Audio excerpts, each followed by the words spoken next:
Dude, you've never heard of Bunnyman Bridge? I had been living in Virginia for less than 6 months when my buddy Scott asked me this question. I was a recent transplant from New Jersey and had no idea what he was talking about. We were sitting on the lawn outside of the house we rented together, tossing back beers in the brisk evening air. "No," I said. "What's that?" "Well, back in the 70s, some kids were out by this bridge in Clifton, right? They parked near this bridge, underpass thing. Looking to bang, I guess. Guy and a girl. Anyway, they park, and before they can even turn off the car, Scott's left fist smacked right into his palm. Bam! Window shatters. Crazy dude, dressed like a bunny, full bunny suit, ears and all, standing there, hatchet in hand.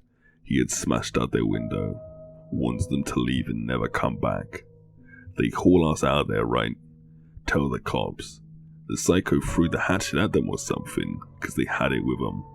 Cops never found anything. They'd find corpses out there like every year after that, though.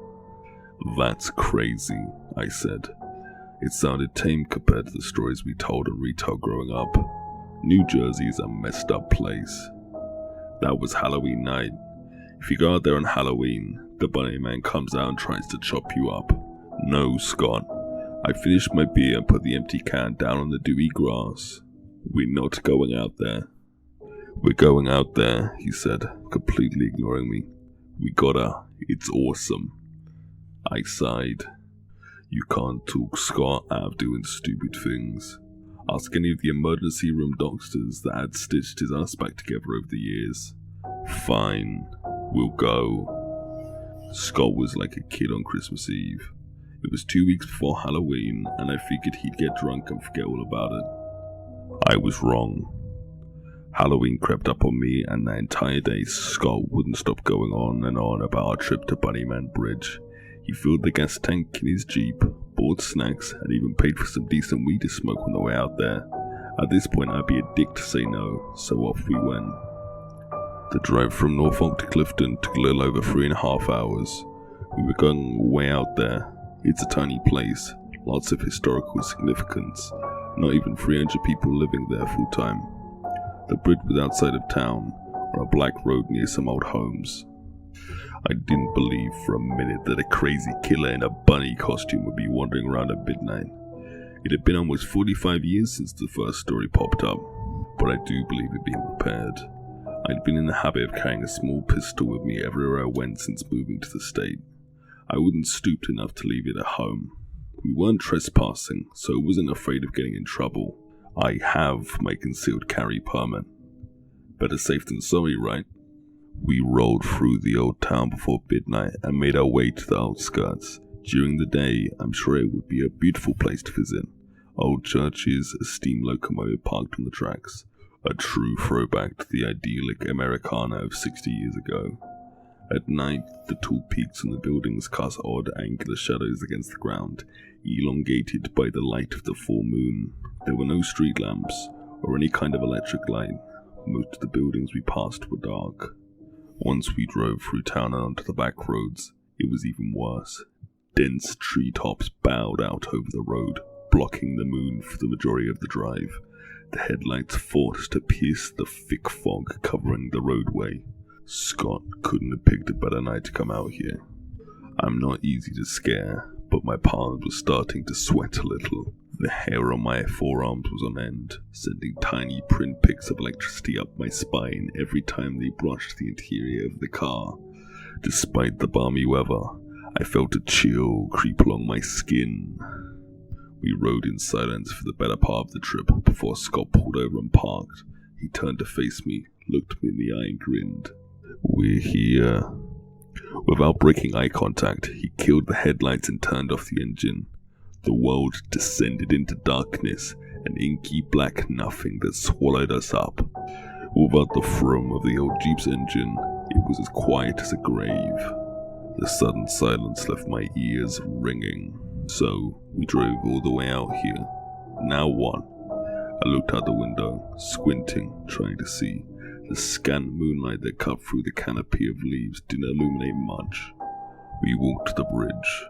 Scott didn't wait for me to respond. He got out of the car and closed his door. He began walking down the road, not looking back.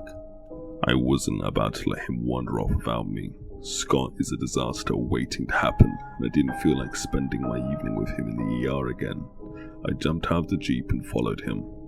The road meandered through the fig trees for a few hundred yards before coming to a tight curve. We walked through the still night, side by side. Rounding the bend in the road, we reached an area where the tree cover was thinner and the moonlight broke through. The road narrowed into a concrete tube cutting through a small raised embankment.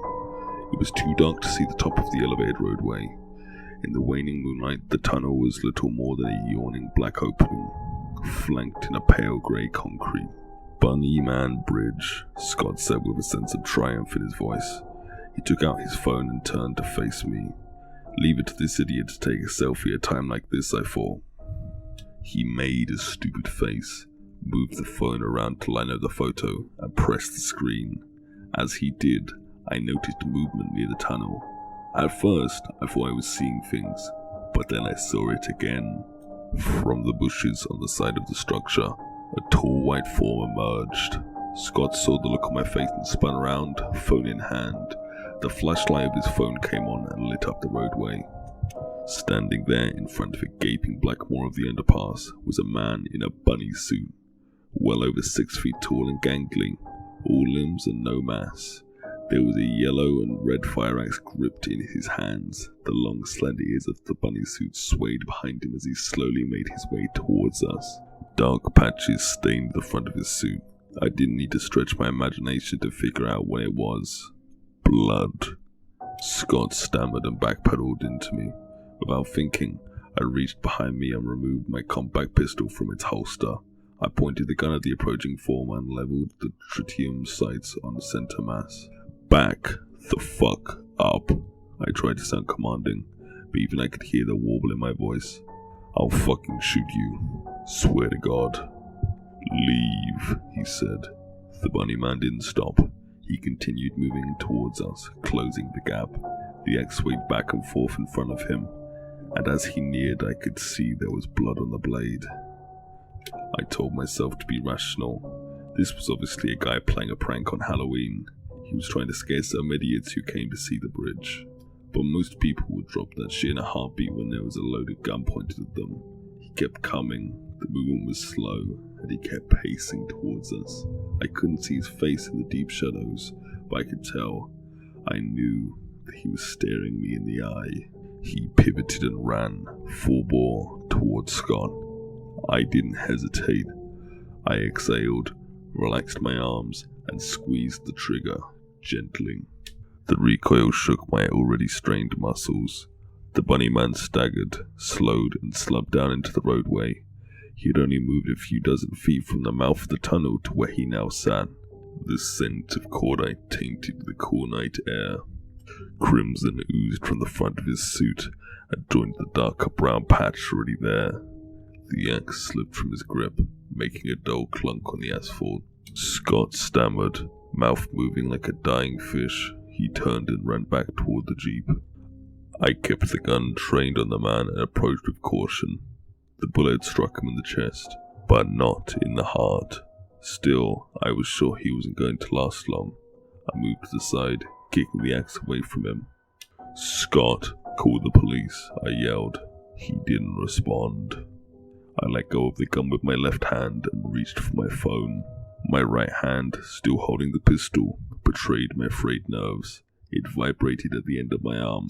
The man coughed and sputtered, blood splattering his lips. "Please," he choked out. He reached for his midsection.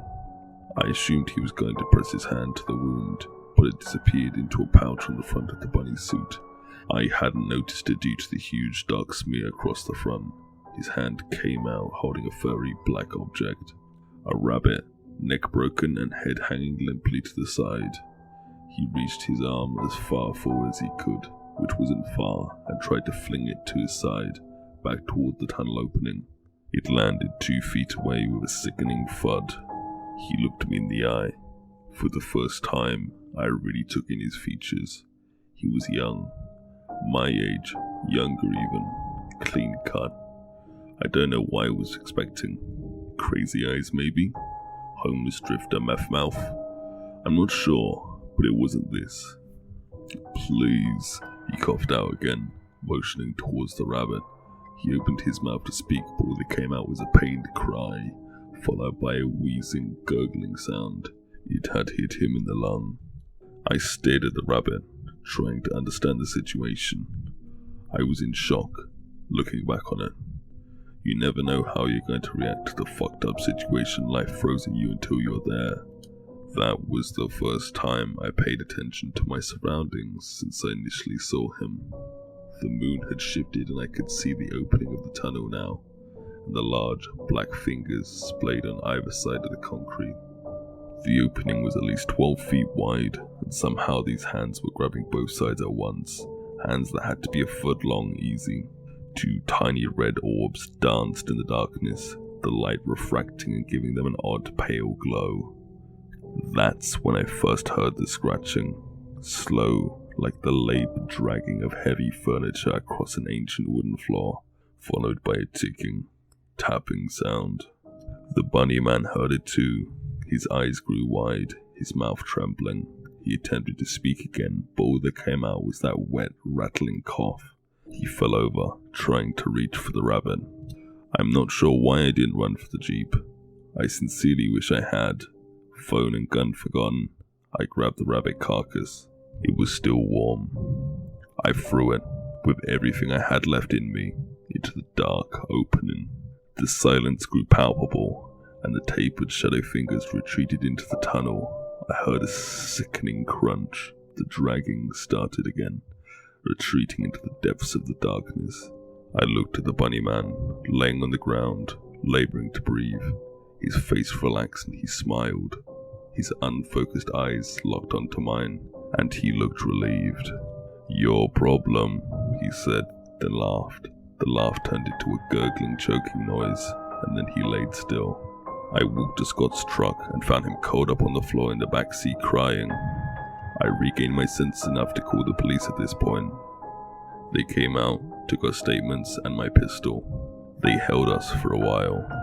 The Bunnyman was a student who had been living in the area. We didn't find out much else. They found 2 more dead bunnies in the pocket of his outfit. They determined I had fired in self-defense and I wasn't charged with any crime. Scott never asked to go to Bunnyman Bridge again. He moved out a few months later, and I haven't spoken to him since. Time went by. My therapist told me that I imagined the thing in the tunnel, that it was my way of coping with killing a man who intended to do harm to me and my friend. I began to believe it. October came again, and Halloween passed without incident. I was curious, though, about why I never heard anyone talk about the real Bunnyman after what happened. You'd think that would add to the legend, but I never saw it mentioned anywhere online or in the news. I was reading a forum post about local Virginia legends when the Bunnyman Bridge came up. Most people regurgitated the same old tales about escaped convicts and supernatural rabbits. But one person posted something that chilled my blood. They found another corpse this year, eaten. Hasn't happened in 5, maybe 6 years. The Bunnyman must be gone. Cold crept up my spine. The Bunnyman must be gone. I could hear the sickening crunch of that thing eating the rabbit. Corpses. Eaten. Your problem.